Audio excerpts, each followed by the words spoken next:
HSBC is one of the largest banks in the world. It's a British bank, and they were caught red-handed.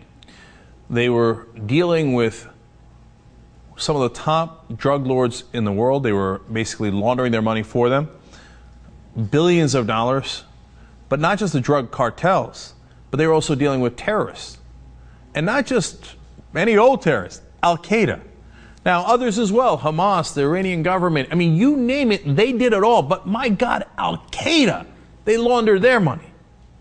So obviously there's going to be huge punishment for this, right? I mean, if you had a Muslim American as an example working with Al-Qaeda, he would literally never get out of Guantanamo Bay. So obviously these top bankers at HSBC, they're all in handcuffs now. Congratulations, Justice Department, right? Now you know where this story's going because you've been living in America and you realize that's not how these things work.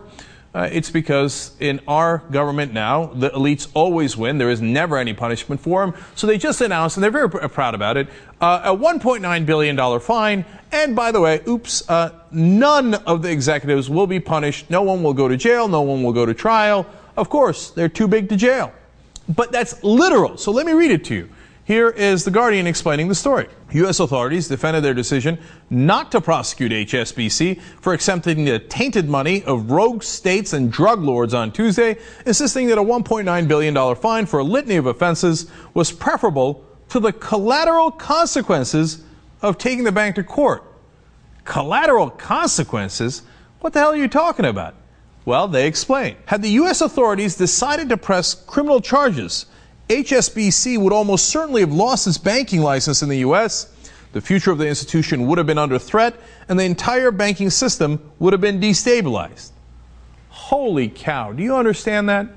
That means they have a license to commit any crime they like within the bank. Because they're saying HSBC is too big to fail and too big to jail. So it doesn't matter what they do. If they launder the money for drug lords and terrorists, we're going to let them get away with it.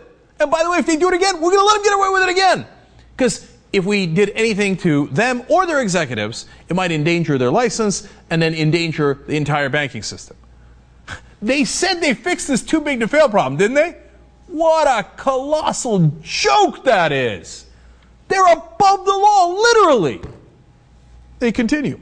HSBC, Britain's biggest bank, said it was profoundly sorry for what it called past mistakes that allowed terrorists and narcotics traffickers to move billions around the financial system and circumvent U.S. banking laws. Oh, well, I didn't know they were profoundly sorry.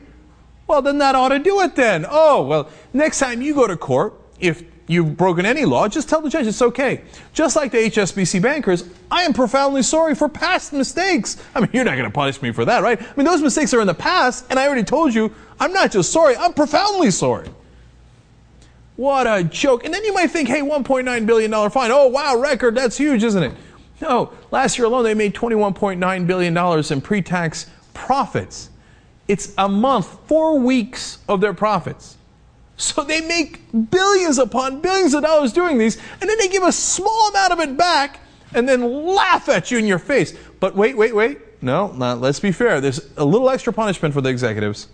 The bank's top executives will defer part of their bonuses for the whole of the 5-year period. Ah, well, ladies and gentlemen, we got them.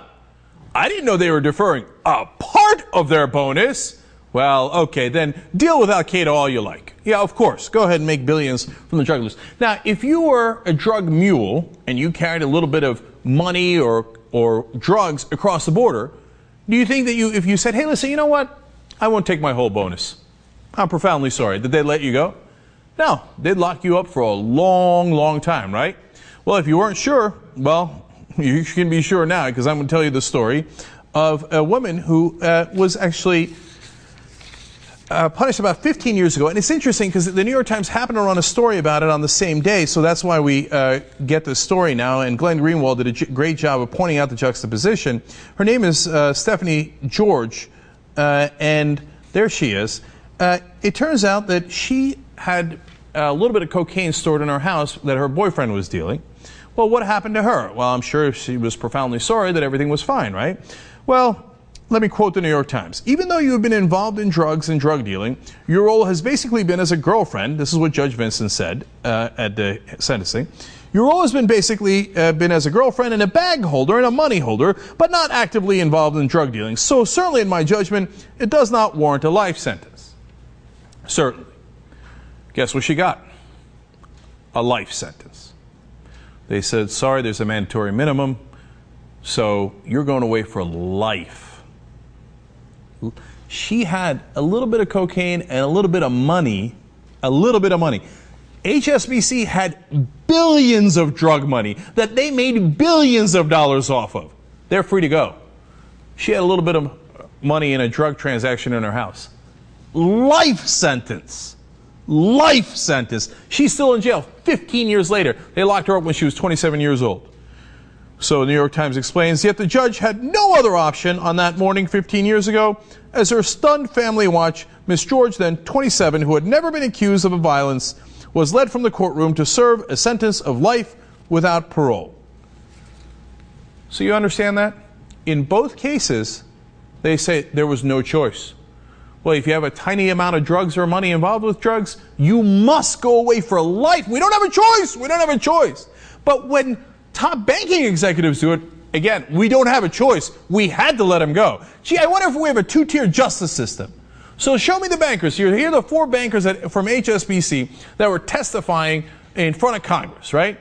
Gee, do these guys in suits get a different justice than Stephanie George? She's still in prison. It's a life sentence. A life sentence. This two-tier justice system is sick. It is grotesque. We should be in the streets. They're boiling you alive, slowly by slowly. If you don't have the money, if you're not part of the elite, you're going to get trampled upon. And they do it to us one person at a time. But if you're part of the elite, you could do anything you want. I mean, all these years, what did they tell us was the most despicable thing in the world? Dealing with Al-Qaeda, right? If you're the wrong kind of person and you deal with Al-Qaeda, not only can they lock you up in Gitmo forever, they could do a drone strike on you and unilaterally execute you. And they've done that over and over again. But if you're a banker, you could be the banker for Al-Qaeda. You can get them the money that they need to do the operations, and there are no consequences. If you think that there isn't 2 different systems of justice in this country, for the rich and for the rest of us, you don't know a thing about what's happening in America. If we don't fix this, and we have lost our government, we have lost justice, we have lost democracy. This is a profound sickness, man. We have to fix it. They're crushing us. How much more of this can we stand?